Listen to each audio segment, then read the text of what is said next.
Insignificant though this bottle of compressed hydrogen gas looks, it marks the beginning of the world's largest and most powerful particle accelerator chain, culminating in CERN's spectacular Large Hadron Collider.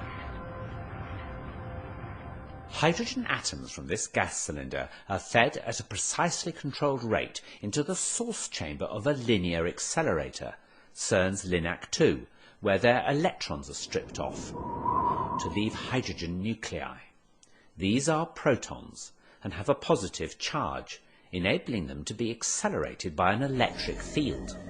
Their journey to eventually take part in ultra-high energy collisions similar to those following the Big Bang can now begin. This initial acceleration has caused LINAC-2 to be likened to the lumbering first stage of a huge rocket. By the time this packet of protons leaves LINAC-2, it'll be travelling at 1/3 the speed of light. It's about to enter the booster, stage 2 of the rocket if you will. In order to maximise the intensity of the beam, the packet is divided up into 4, one for each of the booster's rings.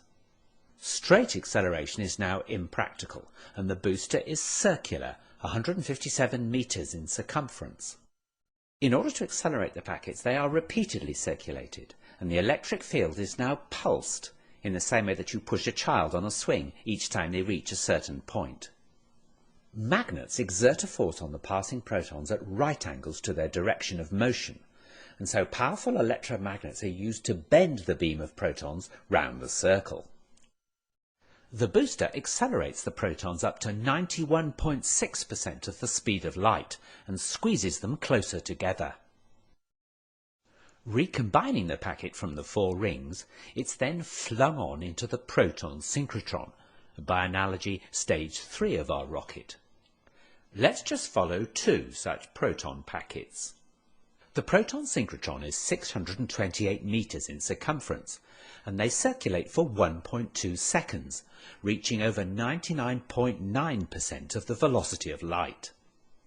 It's here that the point of transition is reached, a point where the energy added to the protons by the pulsating electric field cannot translate into increased velocity, as they're already approaching the limiting speed of light. Instead, the added energy manifests itself as increasing mass of the protons. In short, the protons can't go faster, so they get heavier. The microscopic kinetic energy of each proton is measured in units called electron volts, and now the energy of each proton has risen to 25 giga-electron volts, or GeV. The protons are now 25 times heavier than they are at rest. The packets of protons are now channeled into stage 4, the superproton synchrotron, a huge ring 7 kilometres in circumference, designed specifically to accept protons at this energy and increase it to 450 GeV. Soon the packets of protons will be energised sufficiently to be launched into the orbit of the gigantic Large Hadron Collider, or LHC, which lies between the Jura Mountains and the Alps, and straddles both France and Switzerland. Lying deep underground, it has a circumference of 27 kilometres. There are 2 vacuum pipes within the LHC containing proton beams travelling in opposite directions. Using ultra-sophisticated kickers to synchronise incoming packets with those already circulating, one vacuum pipe has injected into it protons which will circulate clockwise, and the other protons which will circulate anti-clockwise. The counter-rotating beams cross over in the 4 detector caverns, where they can be made to collide. The energy of the collision is double that of the individual opposing protons, and it's the debris from these collisions that is tracked in the detectors. For half an hour, the SPS injects protons.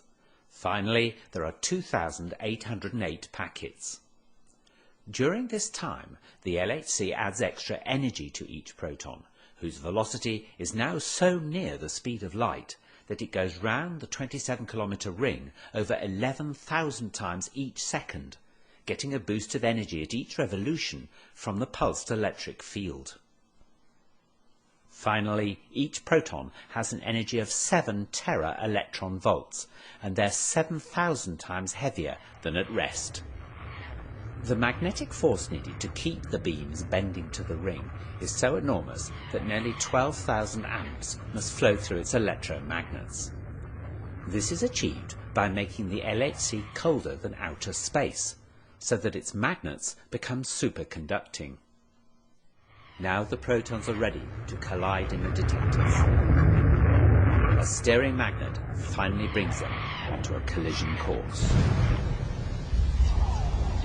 The total energy of 2 protons colliding in the LHC is 14 tera-electron volts and reproduces similar states to moments after the Big Bang. Particle tracks from these collisions will be analysed by computers connected to the detectors, and it's hoped these tracks will give a new insight into the very birth of our universe, how our universe has evolved, what governs its behaviour today, and where it's going in the future.